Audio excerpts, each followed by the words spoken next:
Assalamualaikum. Assalamualaikum warahmatullahi Apa ni, Cik? Yang ni kari pak ikan. Ikan. Okey. Di sini yang kami duk ni kari pak ikan kan. Ada isi ikan ni lah. Inti ikan ni ikan tongkoi. Oh, Kalau ikan. orang panggil ikan kayu kan. Faham. Memang semua buat kat sini kan. Dah proses ni di rumah lah kan. Main pelipat sini ada goreng di sini saja. Proses ikan ni semua di rumah, kulit-kulit ni semua di rumah. Faham. Negara ni lama dah, Cik? 28 tahun dah. Faham. Kalau masa zaman arwah lah tahun 28.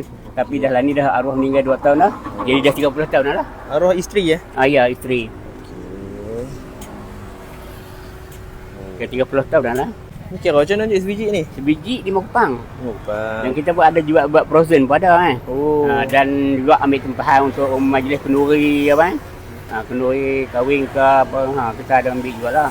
Kenduri di dewan kan. Dewan ke rumah lah. Gamak yang kat depan ni gamak isteri ya? Ya betul. Gamak arwah kan. Oh. Dia meninggal. Dah meninggal 28 tahun lah. Ya betul. Sekarang betul dia pun dah meninggal 2 tahun dah. Faham. Dia meninggal 25 bulan 11 2024.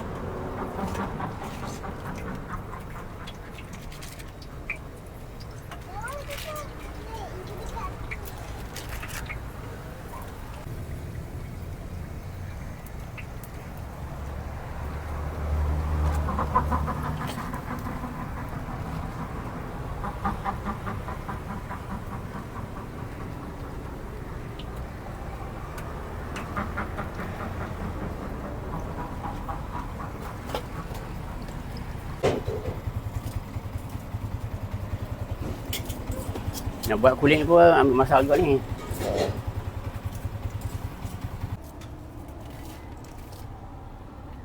Oh, dia panas-panas lagi isi. Di inti dia lah. Inti kelipat tu kan. Okey. Ni produk frozen, satu bekas ni ada 10 biji. Harga dia RM5 satu pack.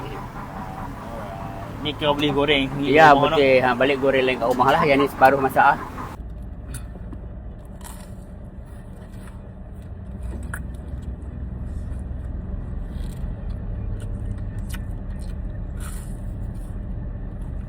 Waktu menjaga pukul 4 petang sampai pukul 7 lah kan, 7 malam. Okey. Cuti hari berapa? Cuti hari Jumaat. Ni Kalau hari lain pun ada cuti juga. Ada tempahan roti jala ke apa kan. Ada untuk majlis kenduri buat order tu kami cuti jugalah. Ini lokasi kat mana ni? Sini Taman Selesai.